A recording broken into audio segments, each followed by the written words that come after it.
Hello guys, ఎలా ఉన్నారు అందరూ? సో కొత్తగా వచ్చే ఇన్ఫోసిస్ చైనీస్కి ఒకటి చెప్పాలనుకుంటున్నా. మీరు ల్యాప్టాప్ తీసుకోగానే ఫస్ట్ బీసీపీ అని ఒక మెయిల్ ఉంటుంది. అది చెక్ చేసుకొని వెంటనే రాయటం స్టార్ట్ చేయండి. లేకపోతే నాలాగా లాస్ట్ రోజులో ఎన్ని లెవెల్స్ కంప్లీట్ చేయాలని కూర్చుంటారు. సో అసలు బీసీపీ అంటే ఏంటంటే ఒక ఇంగ్లీష్ కమ్యూనికేషన్ ఎగ్జామ్ లాంటిది అనమాట. 2 పార్ట్స్గా ఉంటుంది.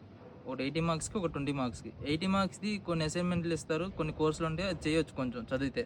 సో 20 మార్క్స్కి ఏంటంటే నీకు ఒక 6 లెవెల్స్ అని ఉంటాయి. అది నువ్వు ప్రతి లెవెల్‌లో 10 అసైన్‌మెంట్స్ అని, ఒక దాంట్లో 13, 15 అసైన్‌మెంట్స్ ఉంటాయి. సో, మనం ఏం చేస్తాం, ఇంగ్లీషే కదా లాస్ట్‌లో రాస్తామని వదిలేస్తాం అనమాట. సో, నేను అలాంటి ఒక బాధితుడినే.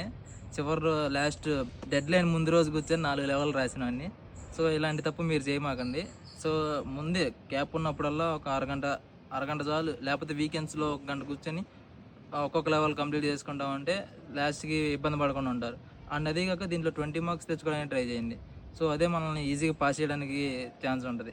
నేను ఒక్క మార్క్‌తో ఫెయిల్ అయ్యి ఇప్పుడు మీ ముందు వీడియోస్ చేసుకుంటా ఉన్నాను. సో, దీన్ని నెగ్లెక్ట్ చేసుకోవద్దు. ఫాస్ట్‌గా కంప్లీట్ చేసుకోవడానికి ట్రై చేయండి. ఇలాంటి మరిన్ని అప్డేట్స్ కోసం మన పేజ్‌ని ఫాలో అవ్వండి.